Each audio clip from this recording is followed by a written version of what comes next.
My presentation explained the result of a study started for a degree thesis in human osteoanthropology, explaining the correlation between usage of weapons and the cut markings procured.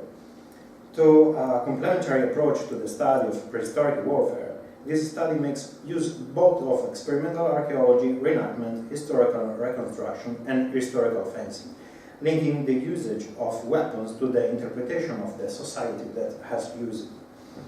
The study is based on Sardinian early Iron Age iconography and archaeological.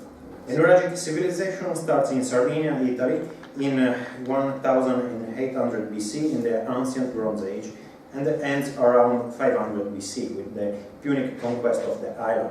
The name of this culture came from the big stone structures called Nuragic, and a typical stone towers of the Sardinian landscape, similar to the Scottish blocks, believed to be built around 1600 and 1400 BC, and used by Nuragics until the Iron Age, around 800 or 600 BC, when they were reconverted as temple structures.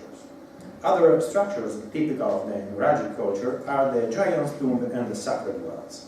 The first ones are much older, as they first appear in the very beginning of the Nuragic culture. These tombs are collective burials, and they can be considered similar to the Alekuvel, but with the addition of a pair of stone wings in the main entrance area, called a zedra, and with a particular vertical large flat stone with a hole in the bottom, called a centering stele. For this particular A-shaped decoration, which meaning is unknown. These burials, evolution of the Ale, are presumed to have the shape of a bull's head seen from above. They are supposed to be the tombs of the elites, but for a long time they were presumed to be just collective burials. The use of these tombs ended around the 1200 BC, when the burial ritual changes and the grave began to be simple, like the kind of Mont'é Prama. Basically, a hole in the ground covered with a flat rock or little pile of stones. The sacred wells instead,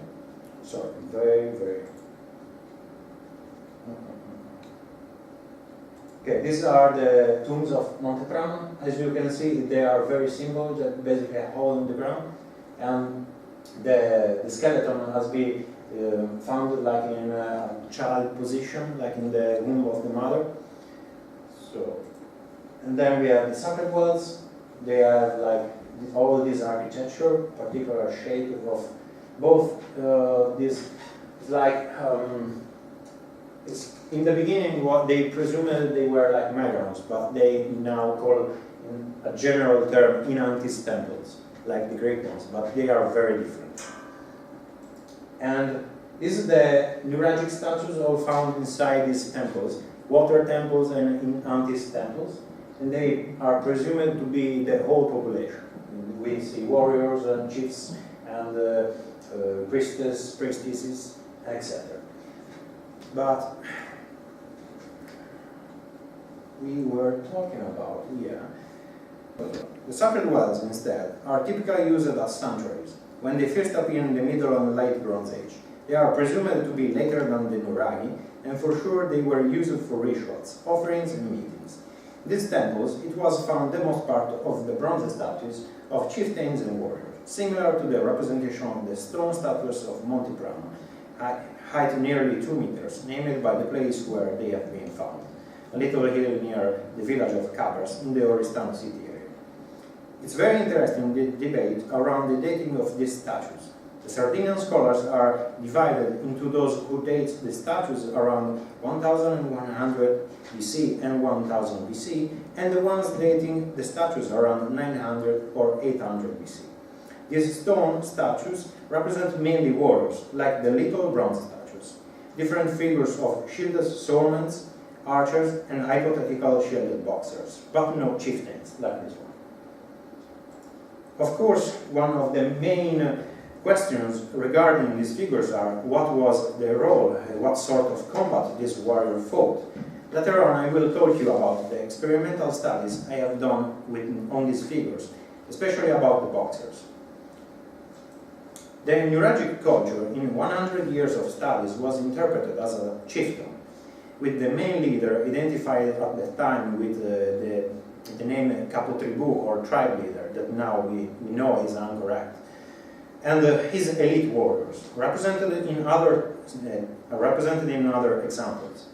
Priests and priestesses have been recognized with particular statues, especially the ones of female dressed with in a long cloak and a sort of so-called witch hat, like this one. This figure operated in the sacred wells and in the antis structures, water temples similar to the sacred wells, but without a vein of water from the ground. It's presumed that the water was directly brought into these places. The rest of the population has identified in the so-called praying leaders, both male and female. The general interpretation made by the scholars is that the bronzes represent the whole population, warriors and chiefs, including young adults, mothers with children, and commoners. Of course, because we have the iconography of warrior, one of the main questions of the scholars is if the Nuragics were, if the Nuragic one was a warrior society or not. In my thesis, I have also approached this problem. And we see one of the so-called, this is called Madre dell'Ucciso, the mother of the killed. And for the first historian of the archaeology in Sardinia, Giovanni Lileu, he presumed that the whole statues and the little bronzes were the representation like a picture of the whole population. And this is currently the actual theory. Studying the armors and the weapon, I have also tried to figure out if this theory was correct or not. Anyway, my study started with my bachelor degree thesis in osteology on 3 Nuragic skulls with evidently hailed weapon traumas. The purpose was of trying of reconstructing how the trauma was inflicted, trying to interpret the kind of weapon used and the motion of striking. All was financed to try to understand how they fight and, of course, how much violent possibly was the Nuragic culture.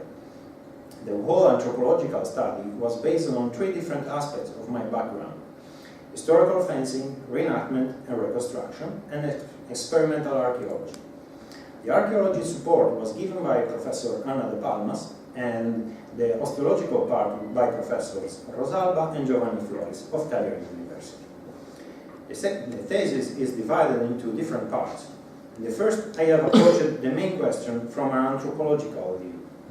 The documented cases of violence in the chimpanzees, and then a list of the first episode of violence in the prehistory of humanity, from Jebel Haba in 12,000 to 10,000 BC to Thalheim in Germany in 5,000 or 5,500 BC, of course.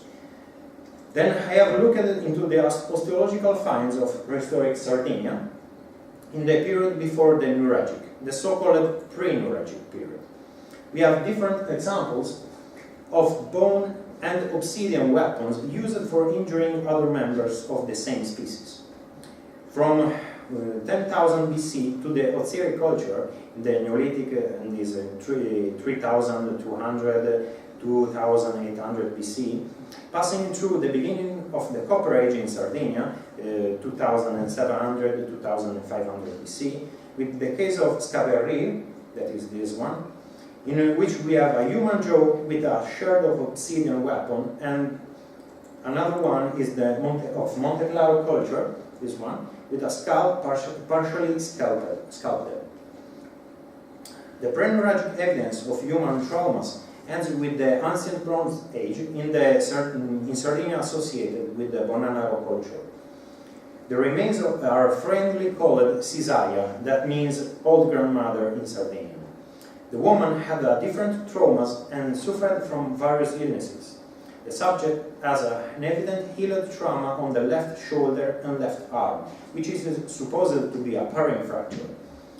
Those 2 traumas are presumed to be contemporary. The woman also had a transplantation of a bone wheel from his head, As one of the few cases in Europe, now is documented that the transplantation was made for healing purposes after a trauma, as proven by Ornella Baccheroni in 2013. In my cases, I have also made a list of all the cases, and at least 10, known in bibliography in Sardinia about school trephination. Some cases are also possibly documented for the Bronze Age, as the female one from Nuragic is the one in the center, as you can see.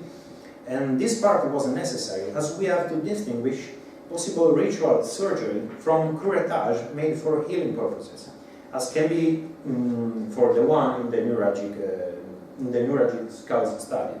Is another one I will show you later. And this is the main part of my thesis. We had 3 skulls from different parts of Sardinia, of different times, from 800 BC to the supposed, for the supposed axe trauma from Alghero, to the 1200 BC for the one from Perdas de Fogo. These are the examples of injuries and traumas of historic time that I have studied for, because it was more easy to try a reconstruction, especially for this one that is medieval. For this one we know all the context and the possible weapons. So we had very very strong base for work on it. Anyway, yeah, this is the skull from Alghero. As you can see, the injury, the trauma is very, very narrow. It was supposed to be made with a stone axe. That was one of my first, I was adapting, that was made with a stone axe, this kind of trauma. Anyway, as you can see, this is one of the traumas experimented on farming animal, died very soon, so it was already there.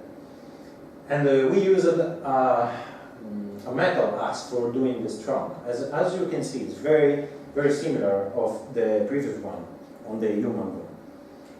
Instead, the stone axe, as you can see, the edge is too much bigger, and of course the trauma would have been more like almost blunt force.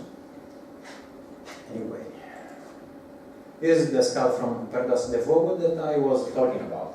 For this one, the injury was from the frontal to the occipital bone. As you can imagine, it's very, very long.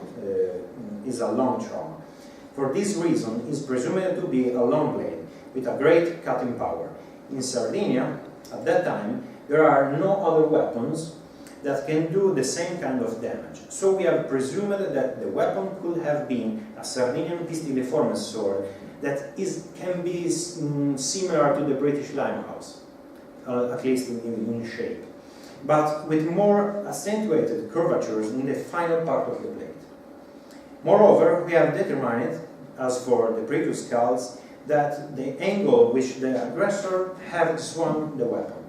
Both were the diagonal cuts inflicted with the right arm, frontally for the sword, possibly both frontal or from the back for the axe. The last skull we have observed instead have a particular wound on the left side of the skull that was cured operating with surgical tools. The nature of the weapon used is unknown, but we have presumed that could have been a blunt force trauma. The weapon used could not have been a thrusting weapon because it's so large that the man would have definitely died. The interesting thing observed in all the 3 skulls is that all of them were healed and the people died at very old age, presumed to be at least 40 or 50 years old. The results obtained by this thesis were several. We have observed that at least 2 wounds were inflicted with weapons, a metal axe and possibly a sword, and that 2 cases on 3 were of possible aggression, and at least 1, the sword wound, could be a war or possibly a dual wound, for the nature of the weapon itself. During the study, we have used bronze weapons on fresh corpses of fermi animals to replicate the cut marks we were analyzing. And foreseeing of this kind of weapons were able to cut the bone. The experimental cut tests have shown that these weapons are able to cut the flesh and even the bones. but they react differently based on the shape of the blade. Some, like the pistiliforme or limehouse kind, are definitely designed for slashing motions, cutting with the heaviest part of the blade. Instead, other ones, like the carvestone, are designed for more complex usage, using the narrow part of the blade for thrusting and the middle for slashing, but probably with a push and pull action, as suggested by the particular handle, more appropriate for a delicate handling, instead of using the hammer fist grip. These are on the left you can see the originals from Sardinia, and on the right the reconstruction of sword meat Neil Gherreris. I have asked to Neil to use his swords because they are, I think, the best ones that are on the market. Because if you go to an artisan, usually they do swords that are very heavy and the edge is not even hammered. So in the results of your study, you will definitely have is not realistic.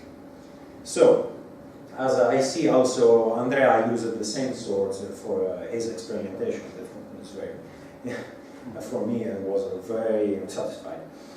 Based on this work, anyway, we were talking about the handle.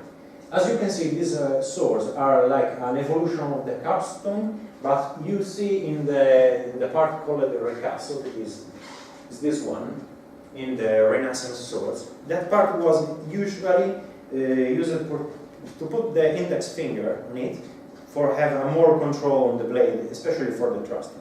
When you want to thrust, especially in modern fencing, they have pistol grips, so your index is aligned to the blade, and it is very easy to be very precise with it. Instead, if you grab the sword like in a hammer fist, so like in this way, you have very much cutting power, but you are not very precise in trying to thrust it. The Roman gladius was used in this way because they were in very close combat. So you use the motion you wanted to do is probably this one instead of this one. Anyway, this is suggested also by some examples from Sardinia, like these ones, a variation of the carvestone with a rain protection for the index finger, like the Italian Renaissance swords that are called ringed swords or spade con anello. Anyway, the handling in this way is more precise in the thrusting motion and allow more control also in the cuts, because the index is basically supporting part of the sword. The weapon had a hammer edge and they were cut, as I said before, by English swordmen in Woolwich. Some of them show bowing and use wear that can be seen in the originals. The cutting tests were also interesting for seeing in the weapons if the weapons could produce a similar wound to the one's object of study. The traumas were very close in the case of the axe and possible in the case of cutting with the pistiliforme or limehouse sword. Based on this work, we obtained interesting results with the experimental fightings we did for trying to understand how the wounds were procured. The reconstruction of the armor and the weapons led us to hypotheses that the main traumas on the body should be observed mainly in the hands and in the thighs of the human remains of the Nuragic period, in a similar way to what happened to the soldiers of Wisby in the 14th century AD. Most likely because the shield used and the lack of protection was probably almost the same.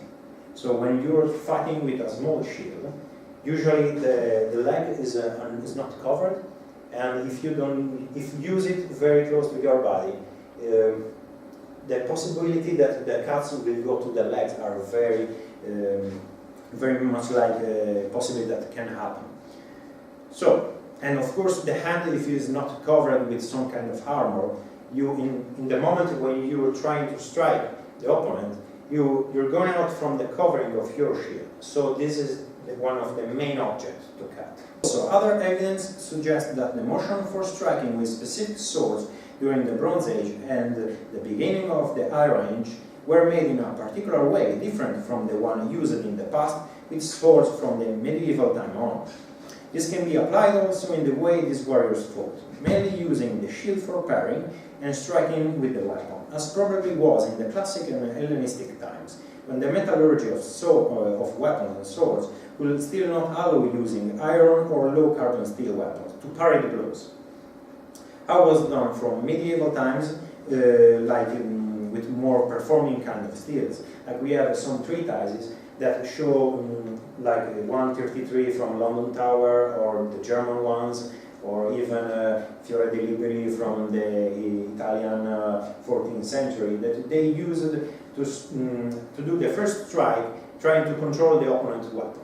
So using the edges for gluing the two swords together, the opponent will know the pressure and where the opponent is trying to go. But with different swords, like we are talking about bronze swords, they have a completely different metallurgy. So probably the way of fighting was very different. Most likely was for the Roman soldiers of the Celtic soldiers, or Iron Age soldiers, as you want to call it. Because the weapons were still similar, at least in the metallurgy, what metallurgy can afford to it. So, the book. With the work did in the past years before the thesis, I have then continued with the reconstruction and the experimentation of the Nuragic Warriors. The result was a book called Gherreris, that simply means warriors in Sardinian language. The book is a further step, as in the thesis, the space for doing such work of analysis of every single weapon and armor present in the statues was impossible. Each chapter is the depiction of a single piece of equipment, armor or weapon, observed in the iconography or in the archaeological remains. The previous hypotheses made in the past by other authors, as the existence of the throwing sticks or boomerangs and war clubs, were analyzed and experimentally evaluated. For let you understand better what I have done, I want to explain you a couple of very interesting cases of study I have examined in the book. The Nuragic archer's brassard. As first example, I want to show you the experimental research made on the so-called Nuragic brassard.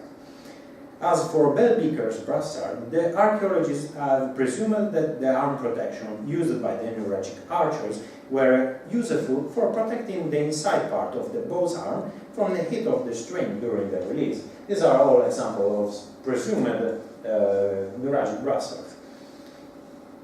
But there is a problem in the whole idea. The Nuragic brassard doesn't protect the inside part of the arm, and usually is too much long, protecting even the outside of the elbow, and also it protects the outside part of the hand and the fingers, a detail that is very particular. There is another problem. The Nuragic archers used to carry on the back the so-called group of areta or quiver group, a carrying system that included a quiver with arrows, sword, and some little containers of unknown function. This means that the Nuragic archer was armed, and he used a sword for defending himself once the arrows were finished or an armed opponent was getting too close. Probably during the fight, the Nuragic archer extracted the sword from his bag with the right hand, the same used for manipulating the arrows to shoot. But the problem is that usually the Nuragic swordmen are represented with a particular protection on the sword arm. We are talking about the warriors with the shield and the sword. This protection typically is half of the length of the arm, but sometimes is long enough to protect even the elbow. And in all the examples, it protects the outside part of the hand and the fingers, likely the brassard of the Nuragics, exactly like the so-called brassard. The hypotheses proposed are that the archer shifted the asset of his body with the sword arm forward, but in this way the sword arm will be unprotected. The second idea is that the archer extracted the sword, threw away the bow, and fought with just the left arm. That is pretty difficult for many reasons. The other idea, and this is my theory, the archer fought using the presumed brassard as a sort of shield, combined with the bow for parrying the oncoming sword blows of the enemy. The right hand, used for handling the sword, was kept backwards and is potentially safe, used just in the proper moment for striking with a thrust or a cut. The Nuragic brassards in the end looks more likely a protection for the oncoming sword's hits than from protecting the inside part of the arm by the bowstring or from another archer's arrow. In fact, the most protected archers depicted in the Nuragic iconography don't have this brassard. Also, it's interesting to notice that they don't have any sword on the back. Another interesting case that I want to talk to you is the one of the boxers of Mont'é Prama.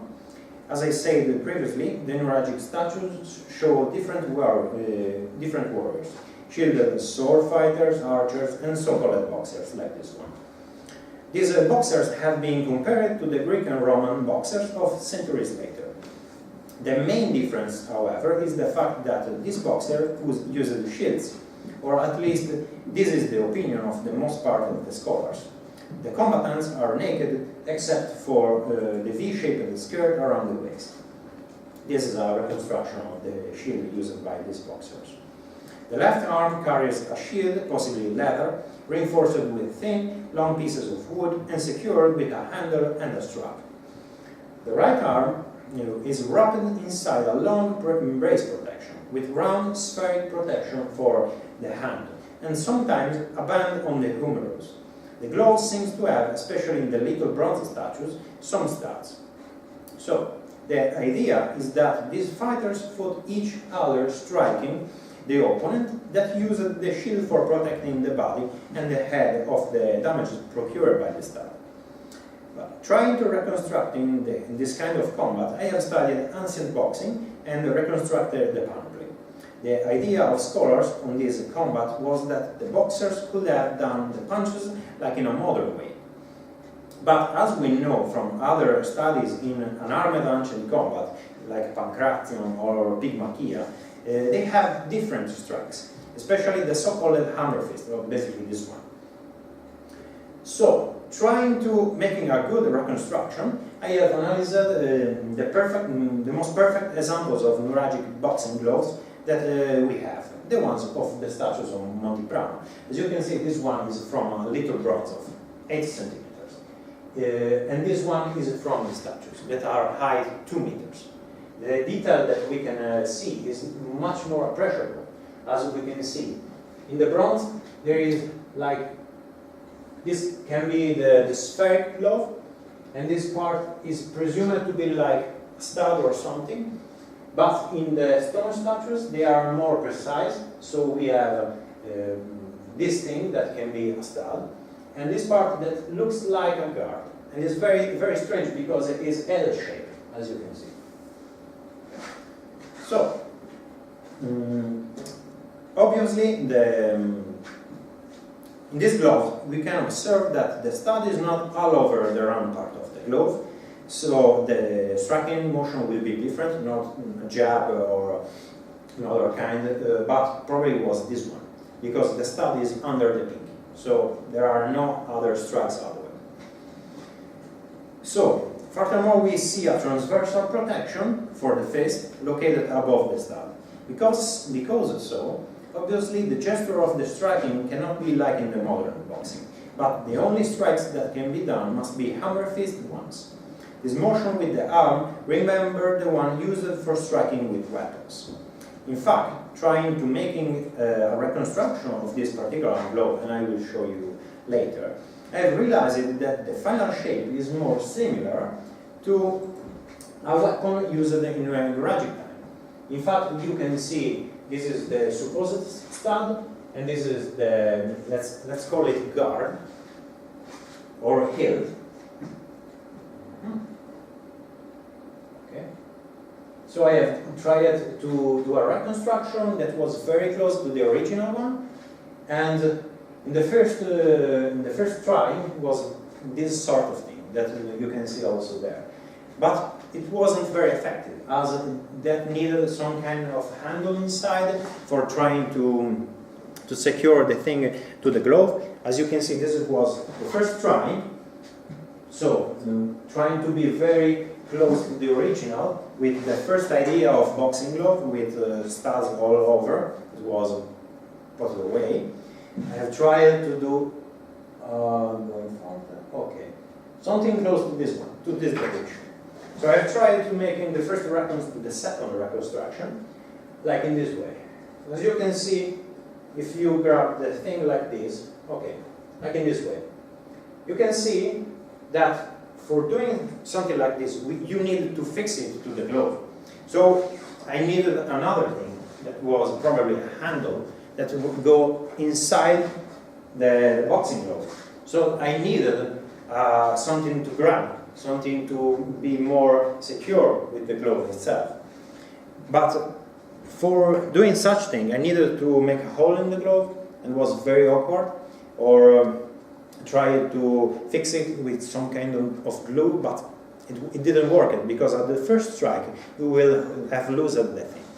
So I have put away this interpretation and tried something like this. Something more, let's say, more soft. That probably was the same thing. We don't know how much rigid was this protection. So in my trying, let's put away the protection for the arm. And that's another interesting thing.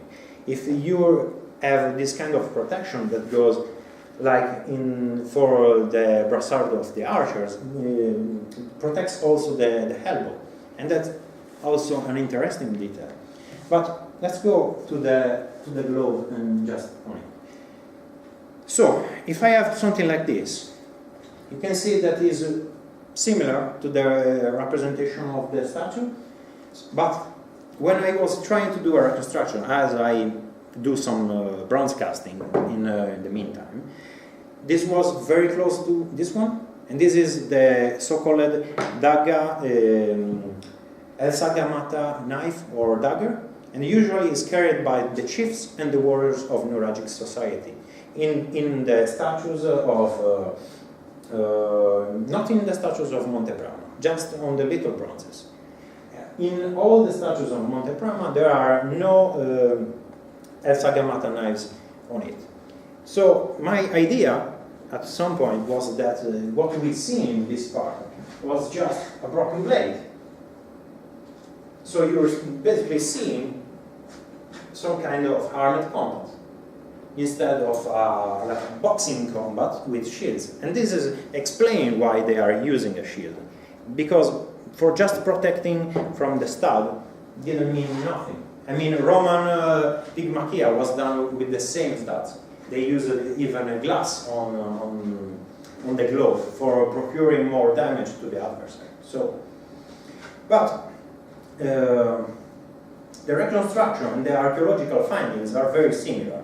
In fact, analyzing the stone statues, the archaeologists have found traces of sculpted wounds carved in the stone, filled with red color for simulating the human glove. And the forensic archaeologists that have studied these marks on the statues suggested that they were blade marks, like they have tried to reproduce it. The archaeologists that have excavated the statues have theorized that the boxers fought against an armed opponent in a kind of ritual combat, but the boxer was not armed, because there was still the interpretation that this was just a boxer. The necropolis is an alignment of various numbers of graves containing young owls, like the one I showed you before. These owls were of, let's say, young men of 16, 18 years old, very fit and muscular, accustomed to with long and extensive trainings, with muscular and bone deformation, especially to the legs and the right arm. Also, the alimentation of these combatants was very specific, and the isotopic analysis showed that they had a very specific diet based on fish and soft food.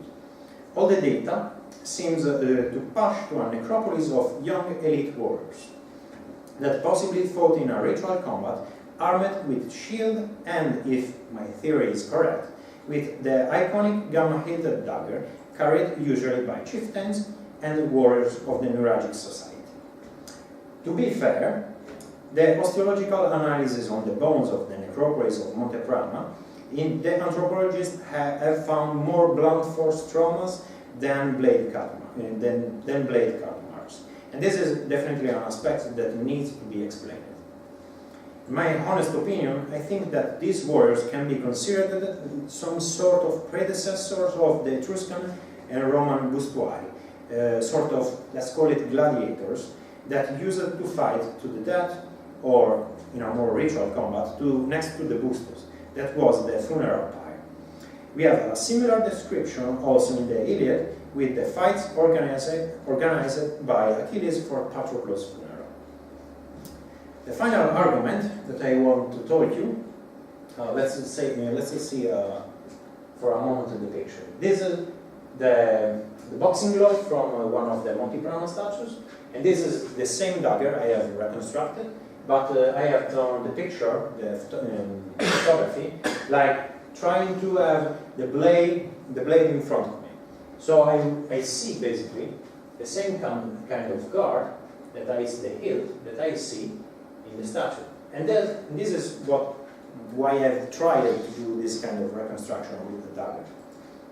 And this is an original example of Nuragic gamma-hilted daggers. These ones instead are the wounds that they have observed on the statues. As you can see, they are very narrow and looks like some kind of, let's say, stabbing motion or stab trauma. And this is on the chest of the presumed boxer, or presumed pre-gladiator, as you want to call it. It's very strange that the fighter had 8 of these wounds on the chest, because if the blade was longer, let's say 10 centimeters, for killing a person just need 1 stabbing. So in my opinion, and it's something I have moved on recently, the blade was probably more shorter, so they can see the trauma, like in some rural societies they still do that. They try to have shorter weapons for just seeing that they have made the wound, but they don't kill, obviously, the opponent. So in some sort of way, they prove that they are better fighters, but they don't end killing each other.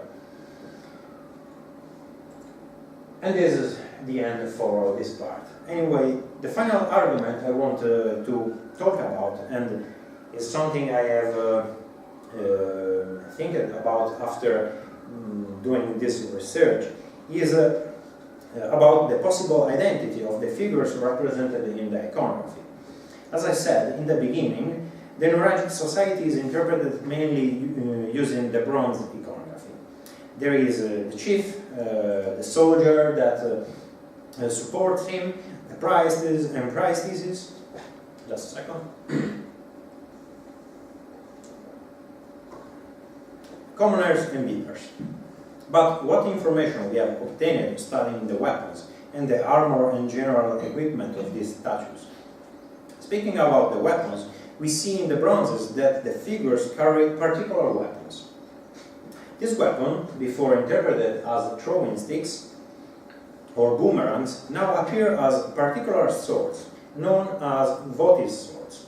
These swords were used in the sacred wells and for offerings.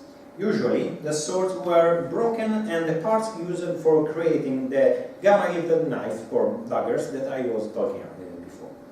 It's interesting that these daggers are represented on the chest of the chiefs, but also, if my hypothesis will be confirmed, in the glove of the so-called boxers. These swords weren't used for war, as the composition of the bronze is basically pure copper, as documented by the analysis executed by Fulvio Ostiological. The sword also has a central rim misaligned, a detail that makes the sword very easy to bend. Also, most of these swords don't have a bronze handle, and they are almost impossible to use. They are like 2 meters height, So it's like a long thrusting weapon, but they weight so much in the point that when you try to use it, you basically cannot control the weapon.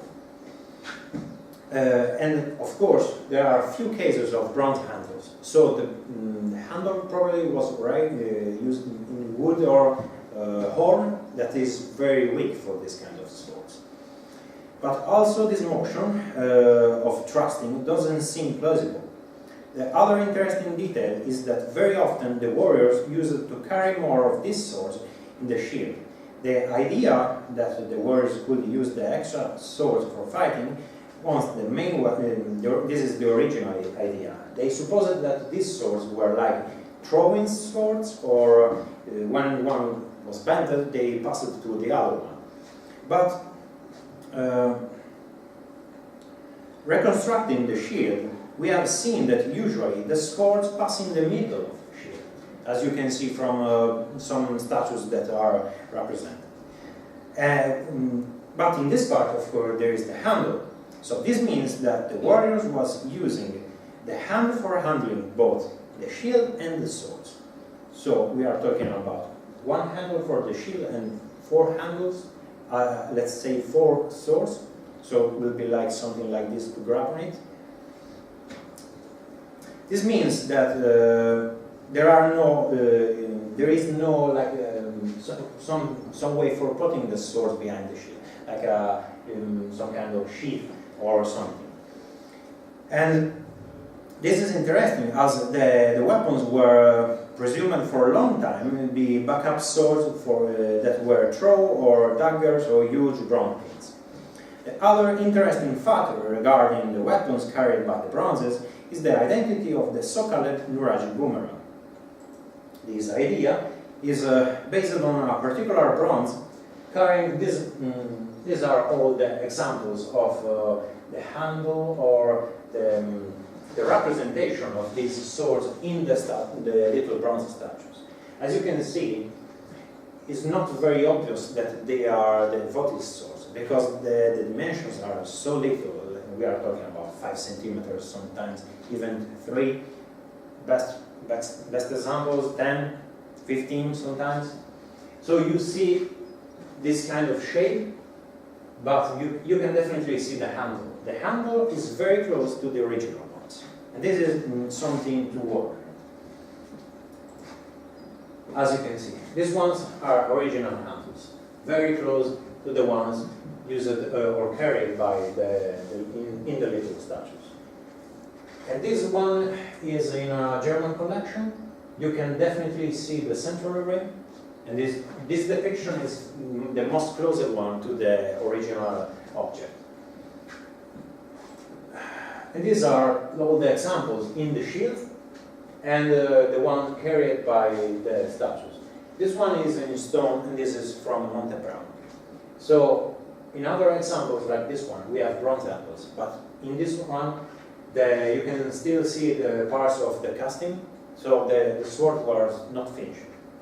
And this one is one of the few examples, but is very strange, because this is just long, like 60 centimeters, the whole sword. So probably it was not a votive sword. And in these examples, you can see the correlation between the handle in the shield and the handle in the statue, and also in that one. These, for a long time, were presumed to be even used bronze pins. So nobody was thinking that they were votive swords. And this is the other main problem, the so-called Nuragic boomerang. In this example, the idea is based on a particular bronze, that is this one, carrying a votive sword and a long curved stick. But looking closer to the handle of the icon, we see a detail that can be seen also in other sticks of other bronzes. These sticks are the so-called common sticks or scepter, carried by the statues of the chiefs. So after having reconstructed the presumed boomerang and observed that with this particular shape and section, the weapon just doesn't work properly, it doesn't come back or doesn't even fly, I presume that we were talking of the same item. This particular warrior then should be a chief in armor. As you can see, the detail, this is the warrior with this particular handle. This is the reconstruction of the boomerang with the same handle, and this is a scepter of a chief. You can see the scepters have always this particular detail that is the same we see in the warrior in all of them. This is from Serri, this is from Mutta, and this one is gold. So they don't even presume it's a stick, but they were thinking that this is a sword handle. But when you do a picture very close to it, you can see definitely the detail of this like hemispheric shape. And of course, this detail in the boomerang didn't mean nothing. I mean, when you try to throw it, usually this detail in the handle was some kind of disturbing the release, so you could not even throw it easily.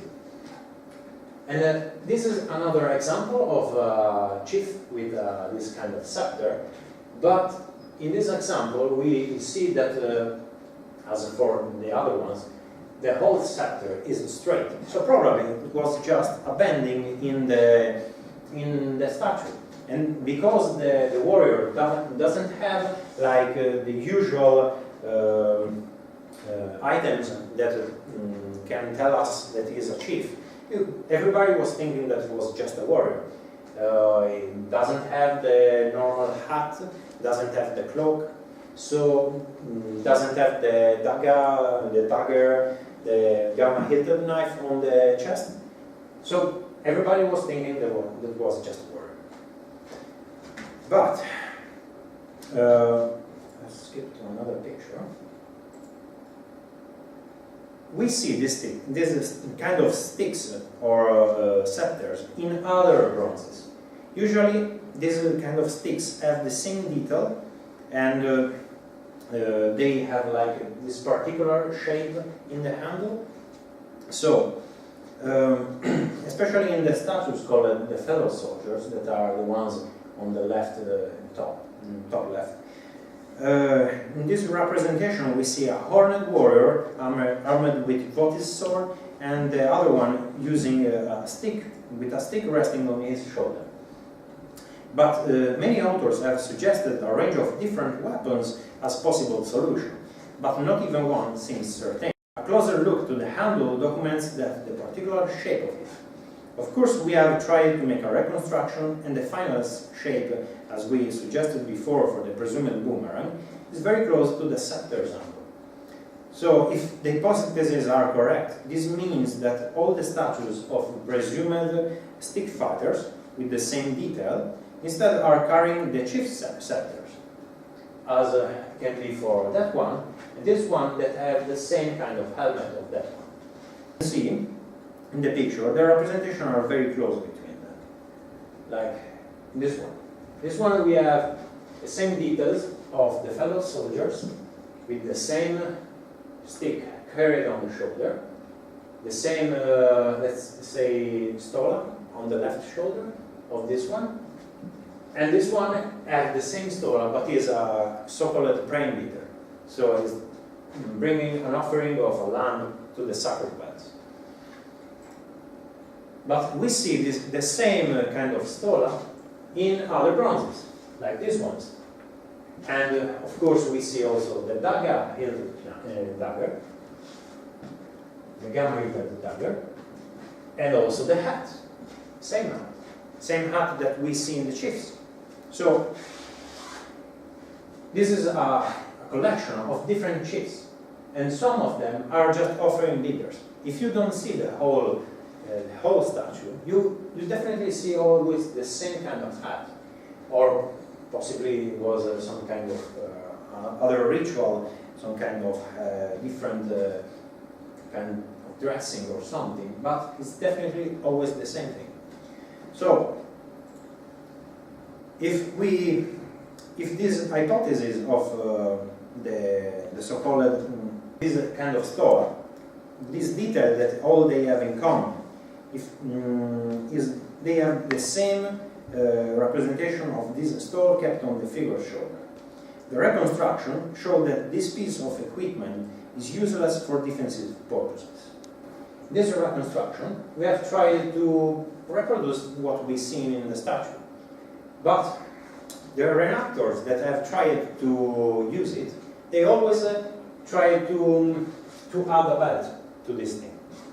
But my point was, why we should use a belt if it's not in the statue?